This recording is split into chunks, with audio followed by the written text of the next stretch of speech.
자, 이번 시간에는요, 법률관계라는 이 용어와 권리와 의무에 대해서 좀 배워보도록 하겠습니다. 여러분들이 기본서, 두꺼운 기본서를 딱 받아보시면요, 딱 펼쳤을 때 제일 처음 나오는 법률 용어가 바로 법률관계라고 하는 거예요.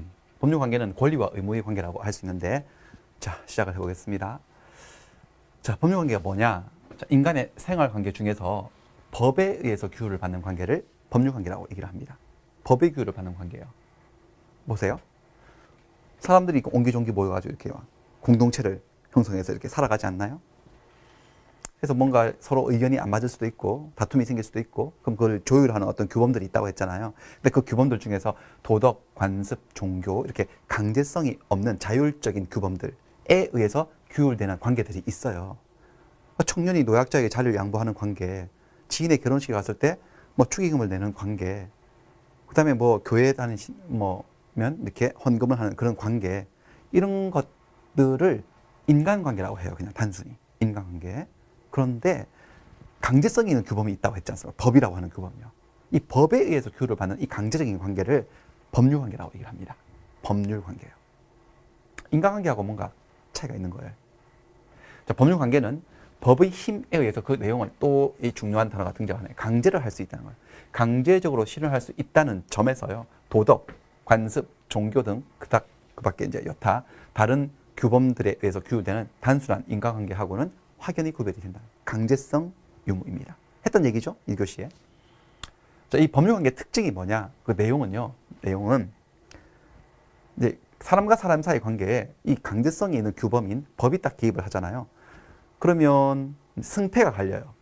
한쪽은 법에 의해서요, 보호를 받아서 웃게 되고, 한쪽은 법에 의해서 구속을 받게 돼서 울게 되는 그런 승패가 갈리는 그런 극단적 현상이 생깁니다. 자, 법률관계는 법에 의해서 보호를 받는 자의 지위와 법에 의해서 구속받는 자의 관계로 나타납니다. 여기서 여러분들 구속이라고 하는 게요, 저기 구속되었다, 새고랑 찼다, 그런 인신 구속을 의미하는 게 아니고요. 형사법적인 그런 개념이 아니고, 이 구속이라고 하는 것은 내가 그렇게 하기 싫은데 그렇게 해야만 되는 것, 또 이걸 하고 싶은데 하지 말아야 되는 것, 이런 구속을 얘기하는 거예요. 자, 보호받는 자의 법적 지위, 법에 의해서 보호를 받는 자의 법적 지위를 권리라고 부르고요. 법에 의해서 구속받는 자의 법적인 지위를 의무라고 얘기를 합니다. 즉 무슨 말이냐? 사람과 사람 사이 관계에 강제성이 있는 법이 딱 개입하면 그들 사이에서는 권리와 의무가 발생을 한다는 소리예요. 법률관계는 권리와 의무의 관계라고 할 수 있고요. 또 이 권리와 의무라고 하는 것은요, 사실은 현상적으로는 한 가지 현상이에요. 동전으로 치자면 권리라는 동전이 따로 있고 의무라는 동전이 따로 있는 게 아니고요. 한 가지 동전이야. 한 개의 동전인데 앞면에는 권리라고 적혀 있고 뒷면을 돌려보면 의무라고 적혀 있기 때문에 여기서 봤을 때는 권리이고요. 저쪽에서 봤을 때는 의무이고, 권리와 의무는 서로 상응하는 거, 서로 호응하는 거기 때문에 결국 권리와 의무는 같은 거예요. 같은 거라고 말하는 건 좀 이상하고 한 가지 현상인 거야. 그래서 두 번 부를 필요가 없죠. 그래서 권리 위주로 사고를 하는 사상이 지배를 하고 있기 때문에 의무는 생략해버리고 이 법률관계는 권리관계라고 말할 수 있습니다. 다시, 그래서 법률관계는 권리와 의무의 관계이고 줄여서 얘기하면 권리관계예요. 자, 법률관계를 한번 예를 들어서 보여드리도록 하겠습니다. 매매계약을 했어요. 매매계약. 매매계약을 하게 되면 다툼이 생길 수도 있죠. 매매계약 체결 이후에. 아까 매매계약이 뭐였습니까? 매매계약 563조의 매매의 의의가 매도인은 재산권을 이전할 것을 약정한다고 했습니다. 자, 갑이 이 건물의 주인이라고 할까요? 주인이면 가지고 있는 게 소유권이라는 권리예요. 이 건물에 대해서. 그 소유권을 을에게 이전해 줄 것을 약정했어요. 그 다음에 이 매수인 을은요, 3억 원을 지급하겠다고 약정을 했습니다. 그래서 합의를 받습니다. 매매계약이 체결됐는데 그 이후에 소유권 이전을 제대로 안 해준다든지 매도인이, 그 다음 매수인이 대금을 제대로 치르지 않는다든지 하게 되면 다툼이 생기고요. 그러면 이 민법이 개입해서 강제적으로 그 내용을 실현을 한다는 겁니다. 법이 개입하는 관계이기 때문에 이 매도인과 매수인의 관계는 법률 관계라고 할 수 있습니다. 자, 이럴 때 여러분들 소유권을 이전하는 문제, 이 문제에 있어서는요, 혹시 소유권 이전이 원활하게 이루어지지 않는다면 을은요. 을 이름이 안 적혀 있네. 을, 갑, 을은 민법, 법질서에 호소를 해서요. 법의 보호를 받을 수 있겠죠. 강제적으로 소유권을 이전받아 올 수 있다는 거죠. 법의 보호를 받을 수 있습니다. 그러니까 소유권 이전을 받을 권리가 있는 것이고요. 권리자의 입장이고, 매도인은 내가 넘겨주기 싫어도 계약을 했으니까 넘겨줘야 되죠. 법의 구속을 받게 됩니다.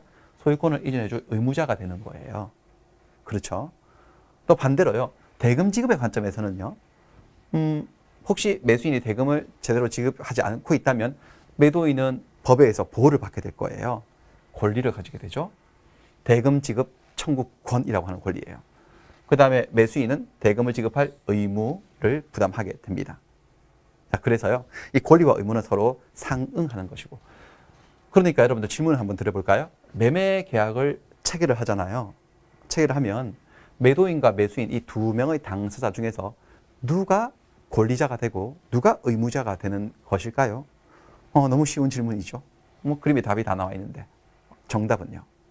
둘 다 권리자가 되고요. 둘 다 의무자가 되는 겁니다. 그렇죠? 권리와 의무는 상응하는 것이니까요. 그래서 이런 용어가 있습니다, 여러분들. 법률 용어 중에요. 계약의 종류 중에 쌍무계약이라고 하는 법률 용어가 있어요. 쌍무계약? 좀 짐작이 되시나요? 쌍은 뭘 얘기할까요? 쌍방을 얘기해요. 둘 다를 얘기해요. 무가 뭘 얘기할까요? 의무의 무자예요. 그러니까 쌍무계약은 뭐냐? 계약을 체결했을 때 계약을 체결한 두 당사자가 모두 제각각 자기의 의무를 부담하는 계약, 그리고 양 의무 사이에 대가성이 있는 계약을 쌍무계약이라고 얘기를 합니다. 쌍무계약 한번 만나러 가볼까요? 33페이지로 가보겠습니다. 33페이지. 자, 계약의 종류. 이건 저기 뒤에 계약법 파트거든요. 우리가 정복해야 될 산이 4개 있다 그랬잖아요. 첫 번째 산의 이름이 총칙, 그 다음에 두 번째 산이 물건, 세 번째 산의 이름이 계약인데 그 중에 도입부예요. 계약의 도입부인데요. 계약의 종류에 보시니까 계약에는 쌍무계약, 편무계약이 있다네요. 유상계약, 무상계약도 있고요. 낙성계약, 여물계약 이런 게 있어요. 근데 지금 이거 보러 왔어요. 쌍무계약, 편무계약. 자, 말씀을 드렸죠. 쌍무계약은 계약을 체결했을 때 쌍방 당사자에게 각각 채무가 발생하고 그 양 채무 사이에 대가 관계가 인정이 될 때요. give and take. 대가성이 인정이 될 때 그것을 쌍무계약이라고 합니다. 자, 매매계약을 체결했네요. 매도인은 재산권을 이전할 것을 약정을 했습니다. 그 약속에 따라서 재산권을 이전해 줄 의무가 생긴 거죠. 근데 이 의무를 특별히 이제 채무라고 하는데요. 지금은 의무라고 생각하세요.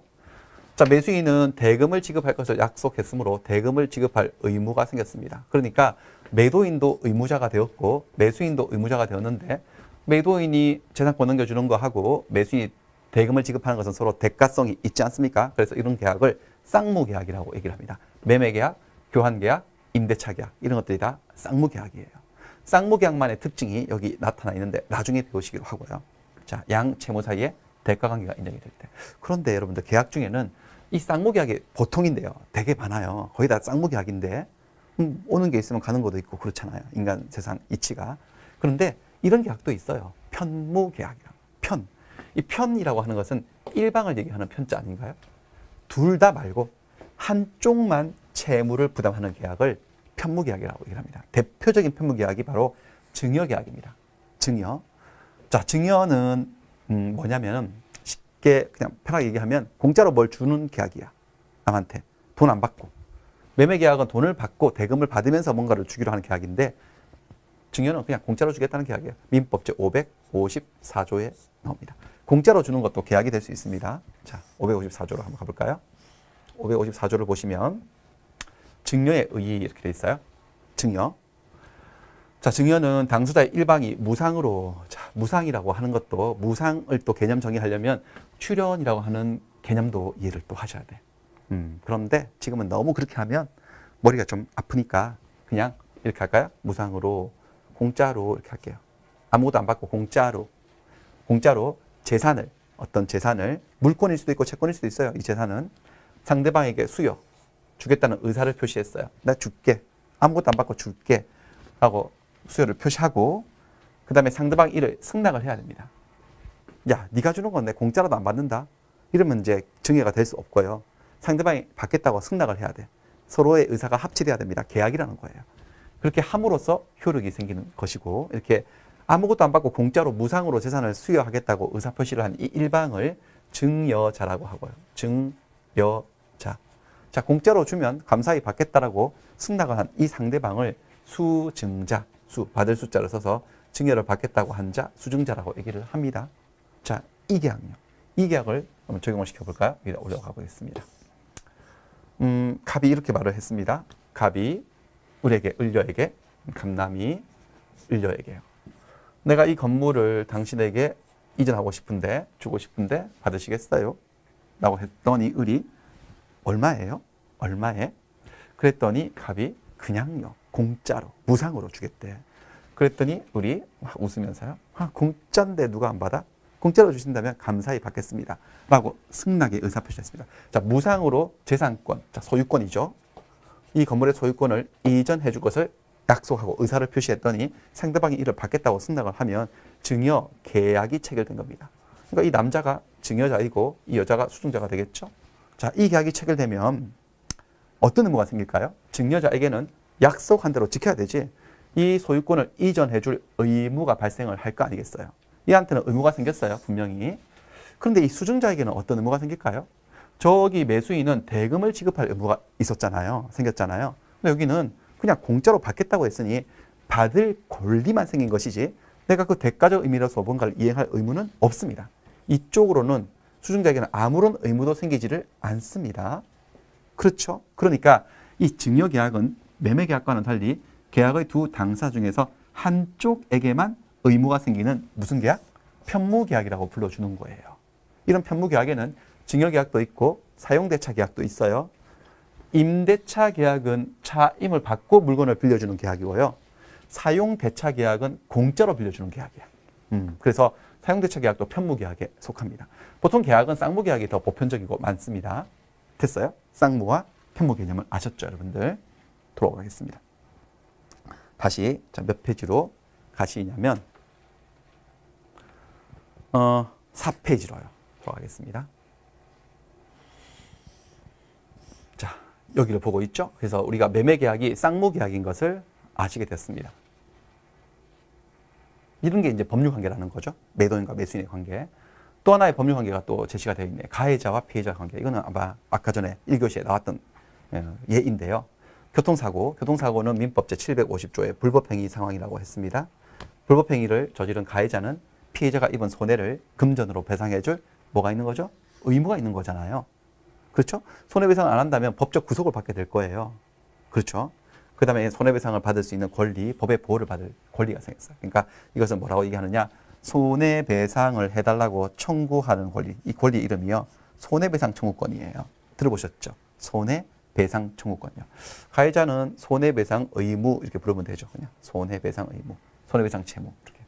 이것도 법의 규율을 받기 때문에 그 내용을 강제로 실현할 수 있다고 했습니다. 자, 이런 것들이 법률 관계가 되겠습니다. 됐죠? 그리고 여러분 보세요. 요 애가 지금 가해자가 지금 바뀌어 있는데요. 이 가해자 잘 눈여겨보십시오. 첫 만남이네요. 우리 그림민법 책에 많은 캐릭터들이 등장을 하는데요. 주인공입니다. 주인공이고 이름은 쓰레기입니다.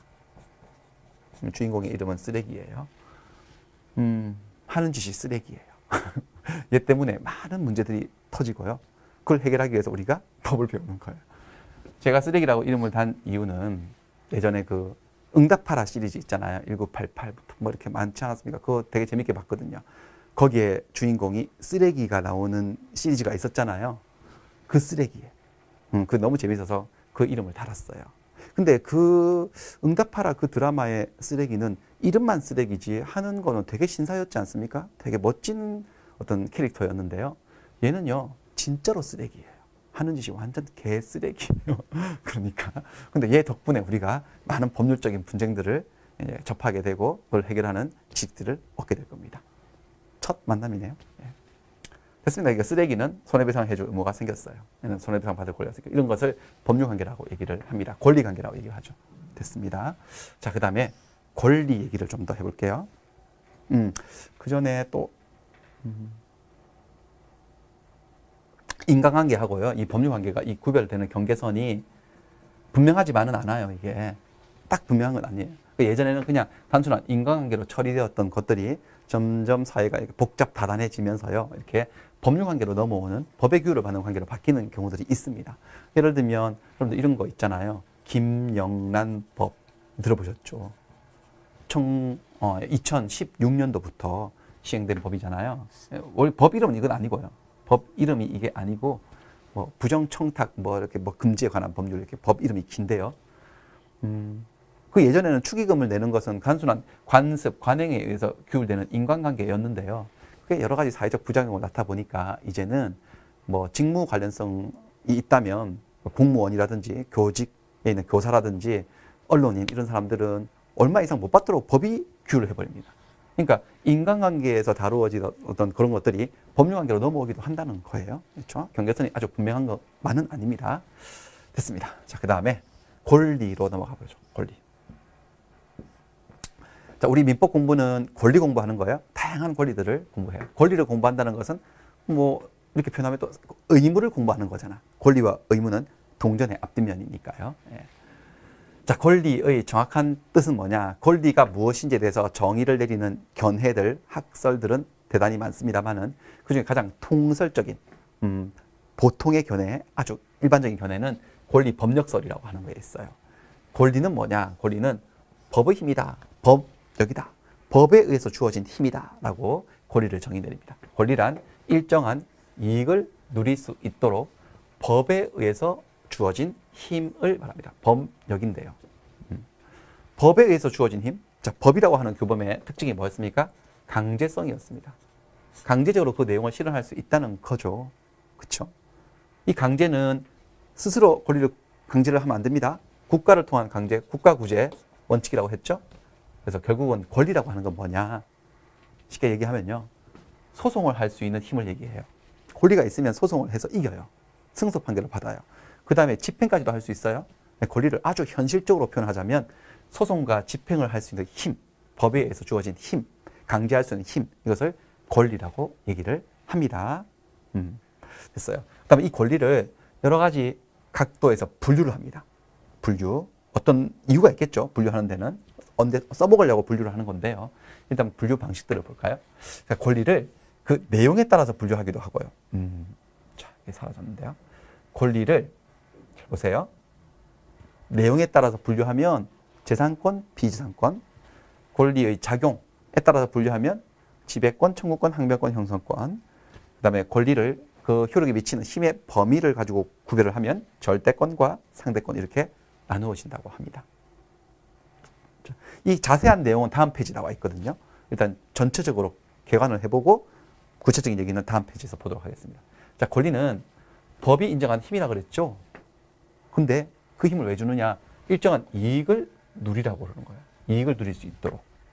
법에 의해서 주어진 힘인데 그 이익이 어떤 이익이냐에 따라서 재산권과 비재산권으로 나옵니다. 이익의 내용에 따라서요. 이익 내용에 따라서 그 법에 의해서 누리는 그 이익이 경제적인 가치를 가지고 있고요. 거래를 할 수 있는 이익이라면 그것을 재산권이라고 얘기를 합니다. 대표적인 재산권에 이 두 가지가 있죠. 물권과 채권이 있습니다. 물권, 채권. 그 다음에 이 권리에 의해서 보호를 하고 있는 그 이익이 경제적 가치하고는 직접적인 관계는 없고 또 거래가 되지도 않는, 거래의 대상이 되지도 않는 권리들이 있어요. 그거를 비재산권이라 합니다. 뭐 예를 들면 인격권 이런 거, 명예권 이런 것들이 비재산권이라고 말할 수 있어요. 정조권 이런 거. 그런데 이런 것들도 권리긴 권리인데요. 우리는 이 비재산권을 공부하는 게 아니겠죠. 자, 재산권을 위주로 공부를 하게 됩니다. 물권, 채권 위주로 공부를 하게 되고. 그 다음에 권리는 힘이라 그랬잖아요. 힘.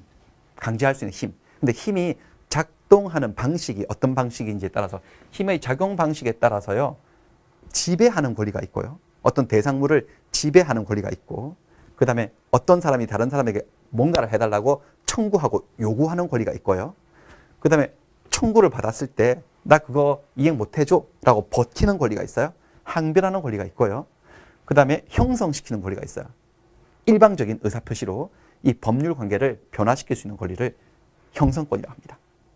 자, 그 힘이 작동하는 방식에 따라서 지배하는 지배권, 청구하는 청구권, 청구를 받았을 때 나 못해줘 라고 버티는 항변권, 그 다음에 일방적 의사표시처럼 의사표시에서 요술방망이처럼 뭔가를 변화시킬 수 있는 형성권, 이렇게요.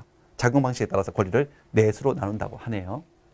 그리고 이걸 외울 때 제가 빨간색으로 이렇게 지구, 항성 이렇게요. 지구는 항성이다. 이렇게 외우라고 했는데요.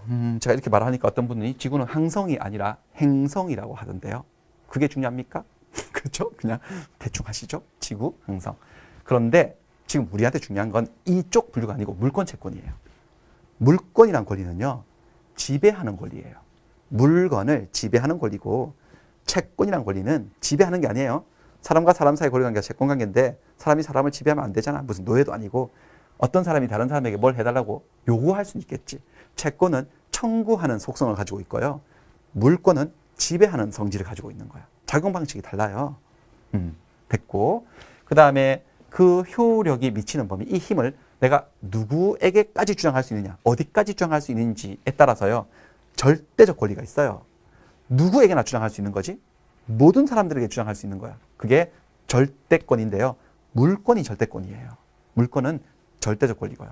그 다음에 이 권리가 아무한테나 막 행사를 하고 주장을 할 수는 없고, 딱 권리 행사의 상대방이 정해져 있어. 딱 정해져 있어서 그 사람에게만 권리를 행사를 할 수 있는 경우가 있습니다. 딱 주어져 있어. 그럴 때 그 권리를 상대권이라 하는데, 대표적인 상대권이 채권입니다. 채권. 물권, 채권. 이렇게. 물권과 채권이 어디에 위치하고 있는지를 좀 아셔야 되고, 이 구체적인 내용은 다음 페이지에 있는데요. 자, 다음 페이지로 한번 가볼까요? 다음 페이지를 보면, 자, 다시 그 내용이 반복되어 있습니다. 좀 텍스트와 함께 자세한 내용으로 반복되어 있는데, 자, 권리는 그 내용에 따랐을 때 재산권과 비재산권으로 구별이 된다고 했습니다. 재산권이라 하는 것은 그 이익이, 권리를 행사해서 누리려고 하는 그 이익이 경제적 가치를 가지고 있습니다. 돈이 된다는 거예요. 그리고 일반적으로 거래의 목적으로 삼을 수 있습니다. 다른 사람에게 이전할 수도 있다는 거예요. 거래의 대상이 되는 것. 그런 것들을 재산권이라고 얘기를 합니다. 대표적인 재산권이 물권, 채권, 이 두 가지입니다. 그럼 비재산권은 뭐냐? 이 반대죠.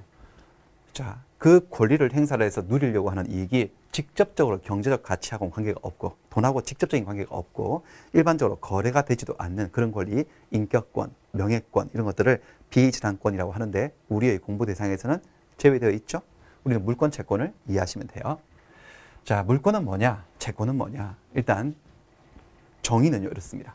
물권은 특정한 물건을 직접적이고 배타적으로 지배를 해서 어떤 이익을 얻어내는 권리예요. 핵심만 얘기하자면요, 물건을 지배하는 권리입니다. 물권. 그 예로는 소유권, 전세권, 저당권 이런 것들이 있습니다. 8가지 물권이 있다고 제가 잠깐 말씀드렸죠. 1교시에.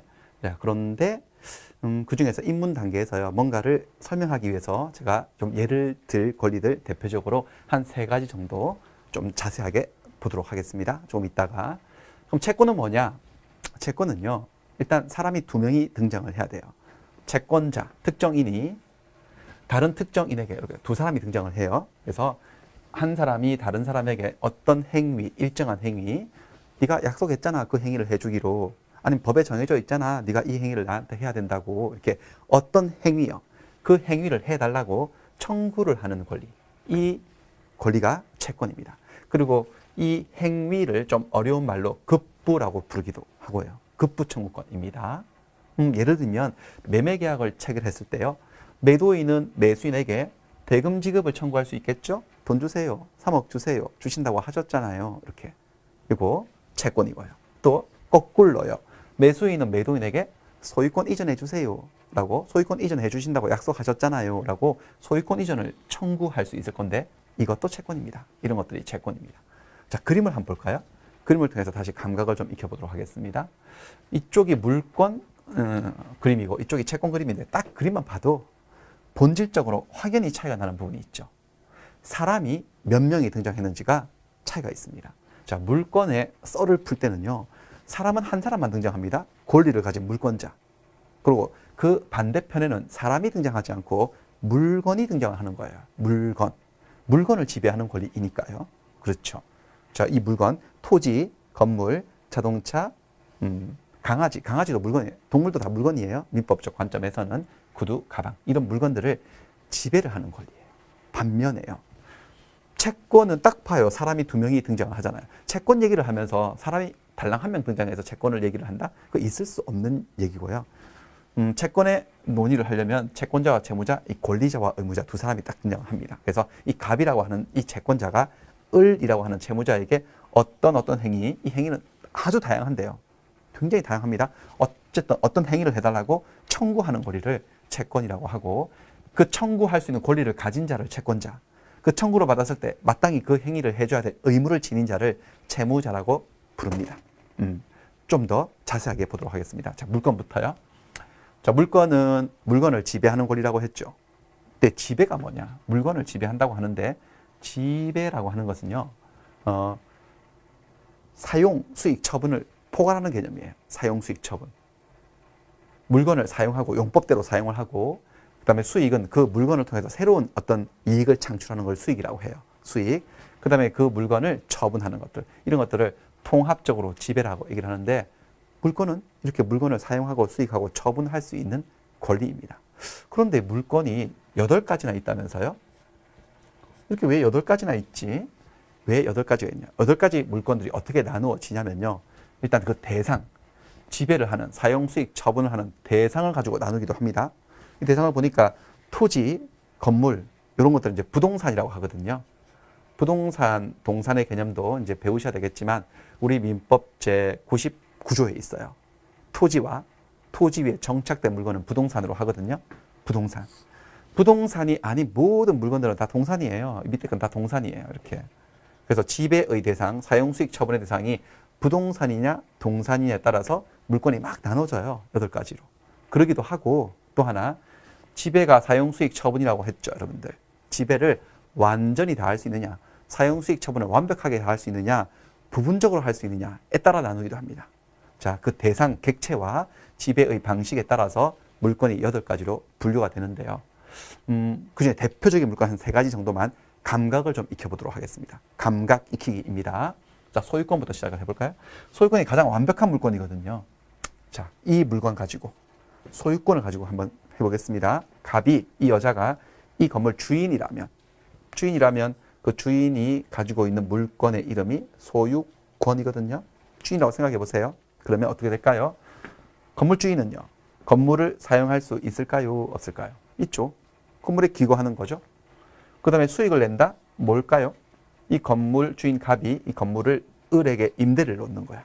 그래서 매달 월세로 200만 원씩 받아. 그러면 이 건물로부터 200만 원이라는 새로운 이익이 창출되는 거죠. 그게 수익이에요. 할 수 있어요? 있죠. 소유자라면. 그 다음에 갑은 이 건물을 팔 수 있을까요? 팔 수도 있고요. 철거할 수도 있습니다. 파는 것은 법률적인 처분, 철거하는 것은 사실적인 처분인데요. 할 수 있습니다. 그러니까 소유권을 가지고 있으면 완벽하게 지배할 수 있네. 완전한 지배권이라고 해요. 자, 소유권 211조에 있는데요. 밑에 가서 조문으로 확인을 하고 올라오겠습니다. 소유권이 뭐냐? 자, 소유자는 이렇게 됐네요. 소유자, 어떤 물건의 소유자라면 법률이 정하고 있는 범위 내에서, 법이 인정한 범위 내에서 그 소유물을, 이 물건을 사용하고 수익하고 처분할 수 있는 권리가 있다. 그래서 어떤 물건을 사용, 수익, 처분할 수 있는 이 완전한 지배권을 소유권이라고 얘기를 합니다. 되셨죠? 어렵지 않죠? 자, 그 다음에 다시 올라가겠습니다. 올라가서요.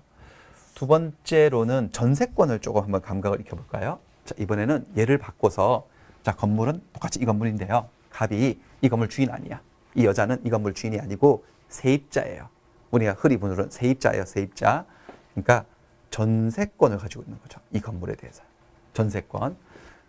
그리고 여러분들, 제가 지금 여기 전세권이라고 써둔 거 있죠. 이 전세권은 우리가 그냥 전세 살고 있다 할 때 그 전세하고는 좀 다른 거예요. 그 나중에 이제 배워보시면 어떤 점이 다른지를 아시게 되는데요. 아무튼 조금 그건 무시하고, 자, 전세권을 가지고 있다면 생각을 해볼까요? 이 건물 주인은 따로 있다는 거지. 이 건물 주인이 을이라고 할까? 을이 오히려 이 건물에 대해서 아까처럼 소유권을 가지고 있고요. 이 여자는 이 건물의 세입자예요. 전세권을 가지고 있어요. 자, 생각해 볼까요? 전세권자는 전세를 한 2년 설정을 받아가지고 살고 있다면 2년 동안은 이 건물을 사용할 수가 있겠죠. 사용 권능이 있습니다. 그 다음에 이 전세권자는 이 건물을 자기 건물이 아닌데 또 전세를 놓을 수 있어요. 나중에 배우시는데 전전세라고 해요. 또는 임대를 놓을 수도 있어요. 그래서 이 물건을 통해서 수익을 가져갈 수도 있어요. 수익할 수도 있습니다. 전세권자는 사용할 수도 있고 수익할 수도 있지만 자기 집이 아니잖아요. 그러니까 특별한 사정이 없고서는 이 건물을 처분할 수는 없겠죠. 그러니까 전세권자도 건물을 지배하는 물권자이긴 한데 완전한 지배권자가 아니죠. 제한적인 지배권자죠. 그렇죠. 사용과 수익만 할 수 있지 특별히 다른 사정 없다면 처분은 못할 거 아니겠어요. 이런 것을 전세권이라고 얘기를 합니다. 한번 가볼까요? 전세권은 민법 제303조에 정의가 나와 있고요. 303조 이하의 조문들이 쭉 나옵니다. 한 밑에 내려가서 확인하고 오겠습니다. 전세권이 뭐냐? 자, 전세권자는, 자, 전세권자 아까 저기 밍크코트 그 여자 생각해 보세요. 이 전세권자는 일단 전세금을 지급해야 돼. 이게 필수적 요소예요. 전세금을 지급해야 됩니다. 아까 그 을에게, 집주인에게 전세금을 딱 1억, 2억 이렇게 딱 걸어 놓고요. 타인의, 남의 부동산이죠. 자, 전세권, 토지나 건물 등 부동산을 점유합니다. 넘겨받아서요. 그 부동산의 용도에 좇아서 사용하고 수익할 수 있다고 하네요. 사용과 수익은 할 수 있죠. 하지만 처분은 못할 거 아니겠습니까? 물론 나중에 가면 처분 얘기도 조금 나와요. 하지만 그건 지금 무시하고. 자, 이런 것을 전세권이라고 얘기를 합니다. 그래서 전세금 2억 딱 걸어놓고 2년 동안 계약해서 전세권자로 살다가 2년 기간이 만료되면 다시 집을 비워주면 되죠. 그리고 전세금 2억 돌려받고 바이바이 하는 그런 권리를 전세권이라고 얘기를 합니다. 자, 그 다음에 이번에는 저당권 한번 공부해 볼까요? 저당권. 자, 이번에는 갑이 이 여자가 이 건물의 소유권자도 아니고 전세권자도 아니고 저당권을 가지고 있다고 한번 가정을 해보겠습니다. 저당권. 뭔가 저당권 이러면은 뭐 돈을 빌려주고 빌려 쓰고 이런 관계가 좀 있겠죠. 자, 볼까요? 이 건물 소유자가 을이라고 하겠습니다. 을. 이 신사분 을. 을이 이 건물의 소유권을 가지고 있는데요. 갑은 이 건물의 저당권을 가지고 있다면 아마도 10중 8구 갑과 을 사이에 뭔가 금전 거래가 있을 가능성이 높습니다. 자, 갑이 집주인 을에게 돈을 빌려준 거죠. 갑이 을에게 예컨대 1억 원을 빌려줬다고 가정할게요. 1억 원을 빌려줬으면 1억 원을 갚으세요라고 그 갚는 행위, 대여금의 반환 행위를 청구할 수 있는 권리, 그건 채권인데요. 채권이 발생합니다. 1억 채권. 그러니까 이 갑은 채권자인 거죠. 을은 돈을 갚아야 될 채무자이고요. 근데 이 1억 원이라는 거금을 큰 돈을 빌려주면서요. 아무런 담보도 없이 돈을 빌려주면 위험합니다. 저 돈이 못 받을 수 있어요. 돈을 떼일 수도 있어 잘못하면. 그래서 채권의 만족을 담보하는 물건으로서 저당권을 따로 취득을 합니다. 저당권 설정 계약을 하죠. 담보 없이는 못 빌려드려요. 이렇게 해서요. 그래서 이 을이 집주인이 자기 소유 건물에 저당권을 갑에게 설정해 줍니다. 담보 제공을 해서 취득하게 되는 권리가 저당권인데요. 한번 잘 모르시지만 한번 감으로 한번 맞춰보세요. 대답해 보세요. 자, 갑이 이 건물의 저당권자라면 이 건물을 사용할 수 있을까요? 없을까요? 저당권자가 건물에 들어와서 사용을 합니까? 기거합니까? 아닙니다. 저당권자는 사용할 수 있는 힘은 없습니다. 그 지배는 못합니다. 그 다음에 이 저당권자가 이 건물을 임대를 놓아서 월세를 받아 챙길 수 있을까요? 수익을 낼 권능이 있을까요? 없습니다. 저당권자에겐 수익하는 지배권도 없습니다. 뭐죠 그럼 저당권은 도대체? 바로 이거죠. 처분의 권능입니다. 처분? 남의 집인데 왜 처분하지? 언제 처분할까요? 아무 때나 막 처분하나? 아니에요. 그게 아니라 자, 채무자가 자, 이쪽이 채권이라면 이쪽엔 채무가 있다는 소리겠죠. 자, 채무자가 채무를 이행하지 않는 거야. 이제 돈을 갚을 날짜가 왔어요. 변제기가 도래했는데 돈을 갚지 않네? 그러면 갑이 채권 행사를 하겠지. 채권을 행사한다는 것은 독촉을 한다는 거예요. 돈 달라고. 빨리 갚으세요. 갚으세요. 갚으세요. 몇 번을 했다가 계속 안 갚잖아요. 채무 이행을 안 하잖아요. 그러면 이제 요 힘을 행사하는 거야. 이 저당권을 설정받아뒀기 때문에 등기부에도 나와요. 이 건물 등기부에 저당권자라고. 갑의 이름이 등장하는데 이 저당권은 이 건물을 처분할 수 있는 힘입니다. 처분, 팔아버리는 거야. 내 집도 아닌데. 팔아버려요. 근데 파는 방식이 주로 이제 경매 방식이죠. 저당권 실행 경매라고 해요. 임의 경매라고 부르는 건데 경매 신청을 해요. 그럼 이게 경매 절차가 진행돼요. 이 집이 팔려버려. 갑에 의해서. 갑이 주인도 아니지만 저당권자로서 팔 수 있죠. 이걸 팔아요. 팔면 많은 사람들이 이 경매에 참가해서 누군가가 낙찰을 받겠지. 자, 병이라는 사람이 낙찰을 받았다고 할까요? 경락이니 이게 3억짜리 집이었는데요. 2억 5천에 낙찰이 되었어. 이 사람 2억 5천 주고 시세 3억짜리 건물을 산 거야. 됐어요? 그러면 소유권은 경락병에게 넘어갔고요. 돈이 풀렸죠. 2억 5천의 돈이. 경락대금이 나왔어요. 이거 가지고 빚잔치를 여는 거거든요. 자, 이 을이 갑에게 빌린 돈 1억 원을 못 갚을 정도 지경이 되면 다른 빚쟁이들도 더 있을 거 아니겠습니까? 이렇게. 그쵸? 채권자들, 돈 받을 채권자들이 막 줄을 섰을 건데, 그런데 여러분들 이 저당권이라고 하는 권리를 갖고 있잖아요. 저당 잡혀 있는 물건, 저당물이거든요. 이게 이렇게 돈으로 바뀌면, 환가가 되면 요 배당 절차에서 이 저당권자인 채권자는 자기의 채권에 대해서 우선 변제를 받을 권리가 있습니다. 우선 변제. 다른 빚쟁이들이 아무리 많다고 하더라도 갑이 이렇게 말할 수 있습니다. 잠깐 니들은 거기 대기. 잠깐 대기해. 내가 저당권자거든. 이 건물에 저당을 잡아뒀어. 등기부에 다 나와 내 이름이. 그러니까 너희들은 잠시 대기 스탠바이. 내가 먼저 돈을 받아 챙기고 남는 돈이 있으면 니들이 알아서 나눠 먹기 해. 이렇게 해요. 우선 변제를 받아갈 수 있는 힘. 그게 바로 저당권입니다. 다시 저당권은 채권을 가진 자가 저당권을 보통 가지게 되는데요. 보통이 아니고 100%. 채무자가 채무이행을 하지 않았을 때 저당권의 힘을 행사해서 그 저당 잡혀 있는 토지, 저당 잡혀 있는 건물을 경매 처분해서 돈으로 바꿔서 환가시켜서요. 그 배당 절차에서 다른 채권자들보다 먼저 자기의 돈을 우선적으로 배당을 받아갈 수 있는 힘. 이게 바로 저당권입니다. 그러니까 그 저당권자는 평소에 사용도 하지 않고 수익도 하지 않지만 유사시에 처분할 수 있는 힘. 이 지배권을 가지고 있는 거죠. 되셨죠? 한번 볼까요? 저당권은 356조에 있어요. 밑에 들어가서 다시 확인하겠습니다. 자, 저당권자는 이렇게 나와요. 저당권자, 저기 그 여자예요. 갑, 밍크 코트. 이 저당권자는 채무자. 채무자가 을이었나요? 저 그림에서 신사분. 또는 제3자. 채무자가 아니면서도 담보를 제공할 수도 있습니다. 자기 땅, 자기 건물을 담보로 내놓을 수도 있어요. 채무자 또는 제3자가 점유를 이전하지 아니하고 점유를 넘겨주지 않은 채 채무의 담보로 제공한 부동산에 대해서요. 동산은 저당을 못 잡아요. 부동산만, 오로지 토지나 건물요. 에 대해서 이 사이에 뭔가 생각되었는데요. 나중에 채무자가 채무를 이행하지 않으면 경매를 해서요. 경매를 신청해서 돈으로 바꿔서 환가시켜서 그 배당 절차에서 다른 채권자들이 아무리 많아도 그들보다도 자기의 채권을 우선적으로 먼저 변제받을 권리가 있다. 이게 바로 저당권이 되겠습니다. 되셨죠? 다시 올라가 볼까요? 지금 여러분들은 전세권, 저당권, 소유권을 구체적으로 배우는 게 아니고요. 그 법률 용어들의 감각을 익히고 있는 거예요. 다시 물권 공부하고 있는 겁니다. 다시요. 물권은 물건을 지배하는 권리예요. 지배가 뭐라고요? 물건을 사용하고 수익하고 처분하는 건데요. 어떤 물건은 사용, 수익, 처분을 다 할 수 있어. 그게 소유권이야. 어떤 물건은 사용과 수익만 할 수 있지 처분은 못하는 게 있어. 그게 용익물권이라고 지상권, 지역권, 전세권이 있는데 지금 제가 전세권 하나 보여드린 거고. 어떤 물건은 사용, 수익은 못하면서 처분만 할 수 있는 물건이 있어. 그게 담보물권인데 유치권, 질권, 저당권이 있는데 제가 그중에 저당권을 하나 보여드린 거예요. 되셨죠? 됐습니다. 이렇게 물건을 직접적으로 지배를 해서 배타적이고 독점적으로 지배를 해서 이익을 얻어버리는 권리를 물권이라고 얘기를 합니다. 됐고요. 채권으로 가겠습니다. 채권. 채권을 설명을 하기 전에요, 여러분들. 고정관념을 하나 깨셔야 돼. 왜냐하면 저 스스로가 고정관념이 있었거든요. 제가 이 민법을 공부하기 전에요. 저의 고정관념. 그런 생각을 해본 적도 없지만 만약에 저한테 누군가가 야, 채권이 뭐니?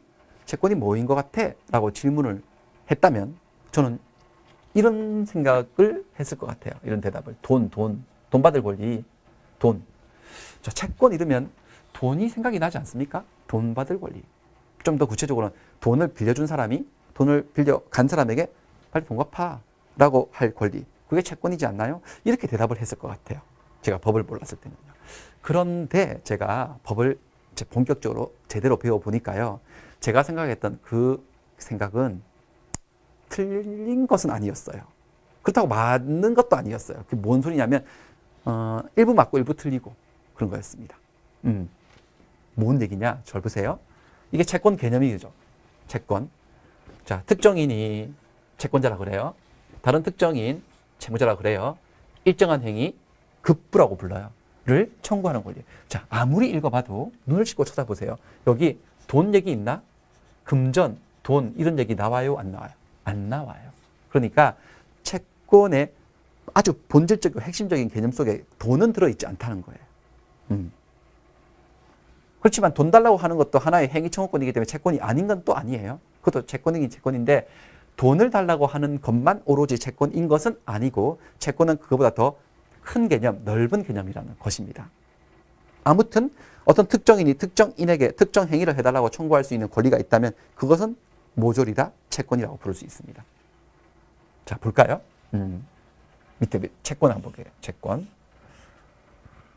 매매계약을 체결했어요. 매매계약.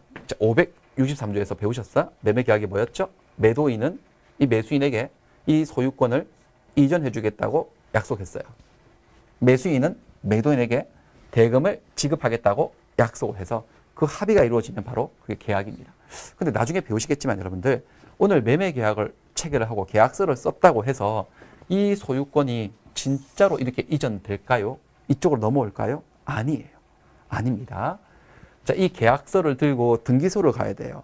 그래서 등기를 신청해서 이 건물 등기부에 갑구에 이 갑의 이름에서 소유자 갑에서 소유자 을로 등기의 명의가 이전돼야 됩니다. 등기부에 기록이 돼야 된다는 거예요. 그래야지 소유권이 실제로 넘어옵니다. 근데 아직 등기를 안 했다면요. 계약은 했고 계약은 했는데 아직 등기를 안 했다. 아직 등기를 안 한 것을 아직 미자를 써서 아닐 미자 써서 미등기라고 해요. 아직 등기를 안 한 상태라면 을이 소유권을 가지지 못했어. 소유권이 이전되진 않았어요. 그러니까 여전히 계약 이후에도 갑이 주인이라는 거예요. 계약서를 썼을 뿐이지. 자, 그러면 보세요. 계약을 했는데 등기를 안 했다고 해서 이 사람이 소유권을 취득하지 못했죠. 하지만 여러분들 계약을 했기 때문에 법적으로 보호받는 뭔가 지위가 있을까요? 없을까요? 계약을 분명히 했다면 있겠죠.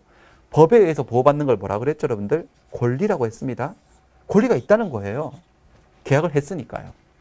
근데 소유권은 아직 없다며? 소유권만 권리인가요? 소유권 외에 이런 권리가 있는 거죠. 뭐야? 이 을이 저 갑에게 자, 소유권 이전해 주신다고 하셨죠. 소유권을 이전하는 것도 사람의 행위라고. 이 행위를 해달라고 청구하는 권리를 가지게 되었어요. 계약을 통해서. 소유권 이전 청구권이죠. 잘 보세요. 이게 채권 개념에 딱 맞아떨어지지 않나요? 정확하게 채권 개념이에요. 채권이 뭐였죠?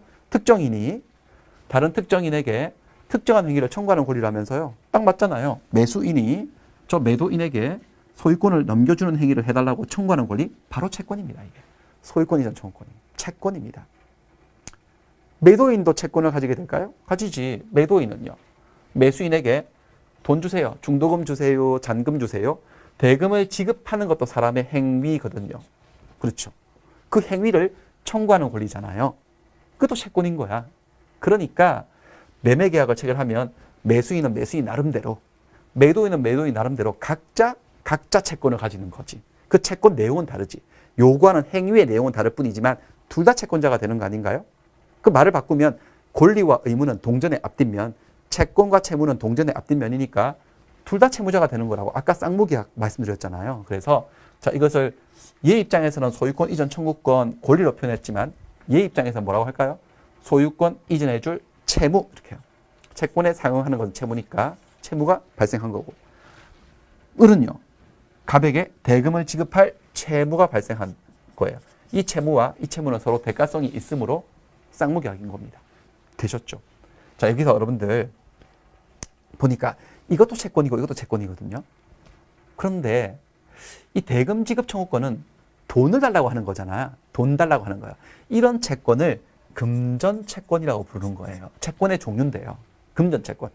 그러니까 채권은 채권자가 채무자에게 어떤 행위를 해달라고 청구하는 권리가 채권이라면서요. 근데 그 행위가 돈을 주는 행위일 때요. 그게 뭐 빌린 돈을 갚는 행위건 매매 대금을 지급하는 것이건 공사 대금을 주는 거건 수리비를 주는 거건 돈을 달라고 청구하는 채권은 금전 채권이라고 부른다니까요. 금전 채권이라고 부릅니다. 자, 센스 있는 여러분들 벌써 눈치를 채셨을 건데요. 법률 용어에 금전 채권이라는 단어가 있다는 것 자체가요. 비금전 채권이 있다는 걸 전제로 하는 거 아닌가요? 자, 보세요. 모든 채권이 돈을 달라고 하는 것이라면 금전이란 말을 붙일 필요가 없는 거잖아. 중원, 부원. 맞나요? 그러니까 채권 중에는 돈을 달라고 하는 금전 채권도 있는가 하면 돈 말고 다른 어떤 행위를 해달라고 청구하는 채권도 있던데 그런 것을 비금전 채권이라고 해요. 비금전 채권, 안일비자죠. 또는 특정 채권 이렇게 부르기도 해요. 금전 채권 이외의 특정 채권 이렇게 부르기도 합니다. 그 가만히 보니까 매매 계약을 통해서 매수인이 취득하게 된 대금 지급 청구 아니죠. 매도인이 취득하게 된 대금 지급 청구권은 금전 채권이고요. 매수인이 취득한 소유권 이전 청구권은 비금전 채권 또는 특정 채권이라고 부를 수가 있습니다. 이런 게 기초입니다, 여러분들. 자, 이런 기초가 흠결된 없는 분들이 나중에 5월, 6월, 7월 달 가서요. 어떤 질문을 하시냐면 매매 계약을 했는데 채무자 뭐 이렇게 해가지고요. 뭐 위험부담 문제 같은 막 뭐 어떤 문제들이 있거든요. 거기서 이 매도인을 채무자라고 지칭을 해서 막 썰을 풀고 있는데요. 왜 매도인이 채무자죠? 매수인이 채무자가 아닌가요? 그런 소리를 그때 가서 질문을 하세요. 왜냐하면 채무 이러면 거기도 돈 생각이 드는 거죠. 돈 주는 게 채무니까 매수인이 돈 주는 건데 매수인이 돈을 주는 거니까 매수인이 채무자인데 왜 매도인을 자꾸 채무자라고 부르지? 라고 그때 가서 똥단지 같은 엉뚱한 질문을 탁탁 던지는 거예요. 이제 공부 시작하면. 그리고 기초 이런 건 안 들어. 기초는 됐고 급하기 때문에 막 이제 뒤에 내용들 막 공부하다 보니까요. 아시겠습니까? 자, 됐죠, 여러분들? 채권이 뭔지 좀 아셨죠? 채권 됐어요. 됐고.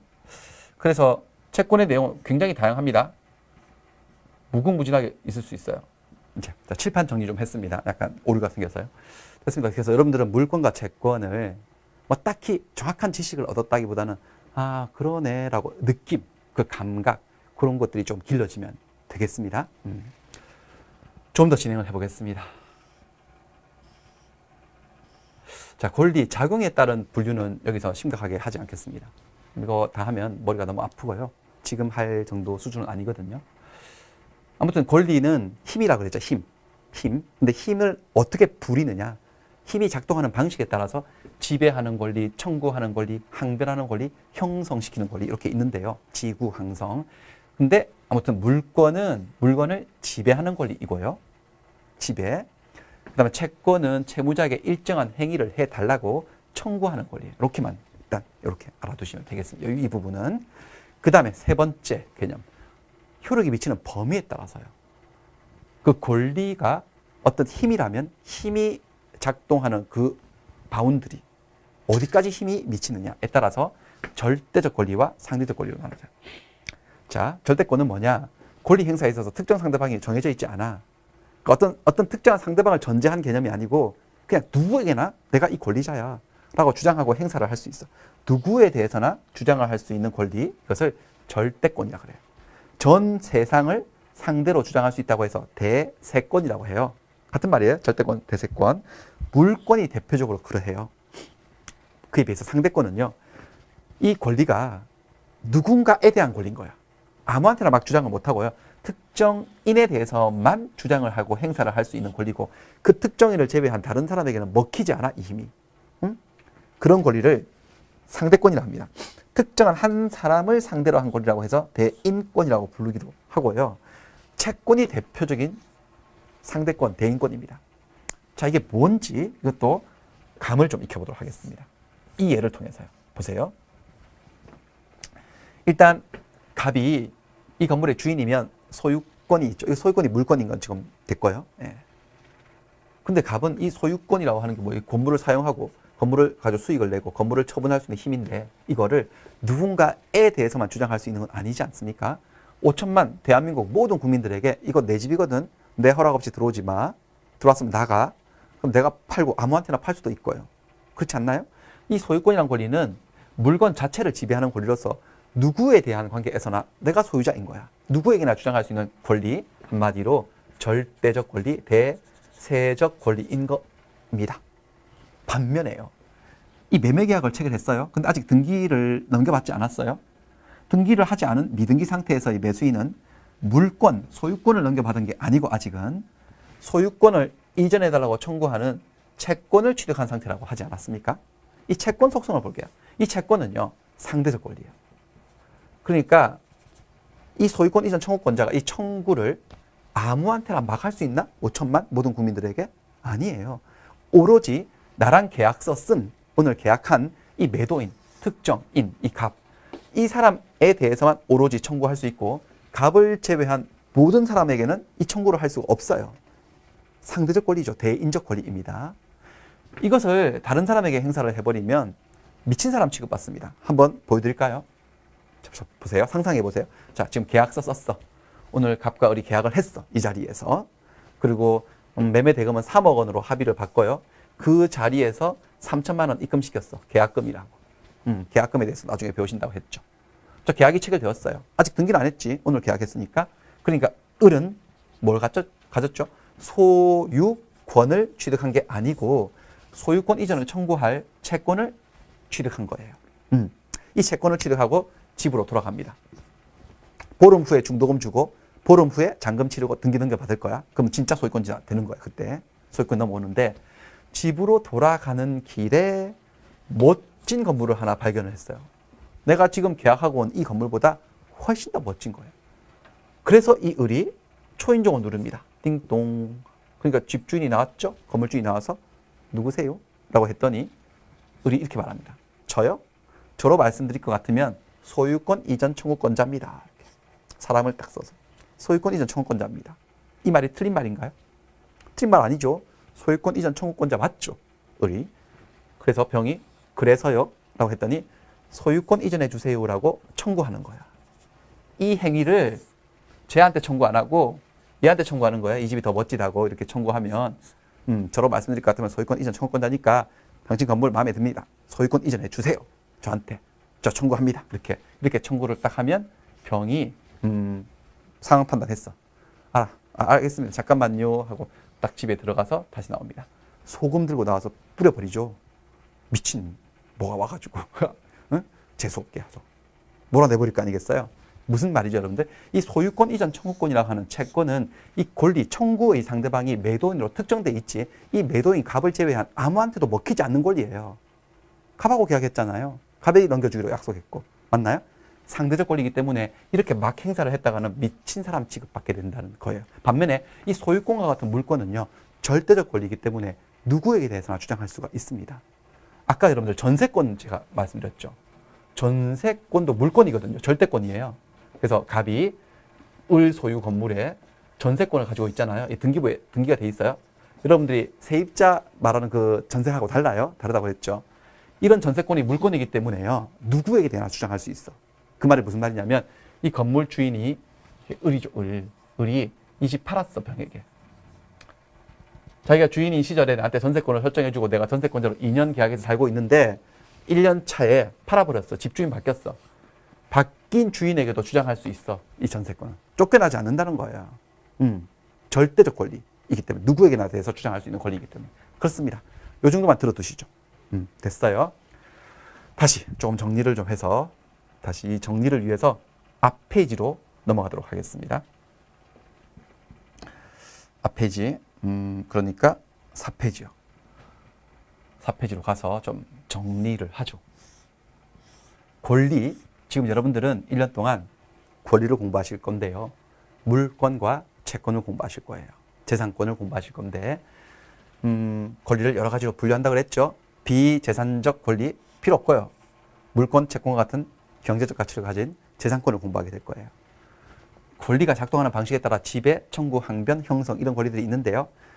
물권은 물건을 지배하는 권리고 채권은 채무자에게 어떤 특정된 행위를 청구하는 권리고 그러니까 물권은 누구에 대해서나 그 지배를 주장할 수 있고 대체적, 절대적으로 절대권이고요. 채권은요. 딱 채무자, 특정 채무자에게만 청구할 수 있고 다른 사람에게는 청구를 할 수가 없는 상대적 권리입니다. 여러분들이 혹시 여러분들 무크랜드 수업을 들으시잖아요. 근데 혹시 학원에 등록을 하셨다. 오프라인 학원에 등록을 하셨다면 여러분들은 권리를 가지게 된 거죠. 학원에 등록하는 게 하나의 계약이거든요. 계약이에요. 계약을 통해서 권리를 취득하셨는데 그 권리의 이름은 제가 그냥 임의로 달겠습니다. 수강권이요. 강의를 들을 수 있는 권리를 취득했다고 가정을 해볼게요. 오늘 강의로 다 냈어. 연회원으로 등록했어요. 그럼 이 권리가 어떤 건지 한번 따져보겠습니다. 여기다 넣어볼게요. 일단 여러분들이 강의를 들으실 수 있는 그 권리는 재산권일까요? 비재산권일까요? 재산권입니다. 그렇죠? 경제적 가치를 가지고 있는 권리예요. 본질적으로. 재산권입니다. 인격, 명예 이런 거 아니지 않습니까? 물권일까요? 채권일까요? 재산권은 웬만하면 물권 아니면 채권에 들어가거든요. 뭘까요?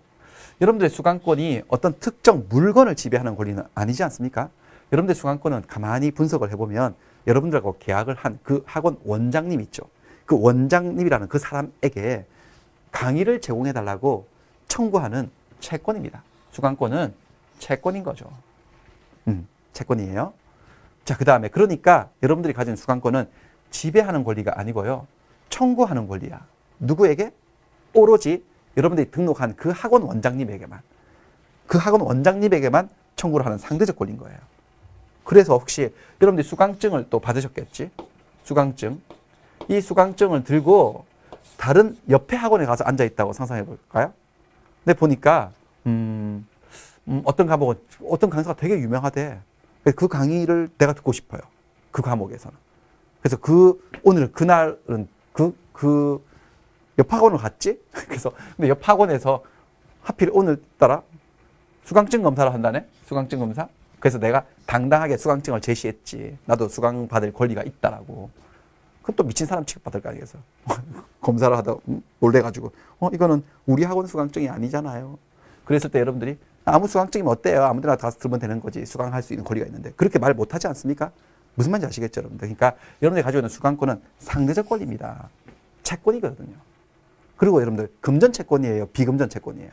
비금전 채권이지. 여러분들이 원장님에게 돈 달라고 하는 거 아니잖아. 원장님이 여러분들에게 가진 권리가 금전 채권이었겠지. 이미 금전 채무는 이행이 된 상태고 돈은 냈고. 여러분들은 원장님들에게 이런 요구를 하는 거죠.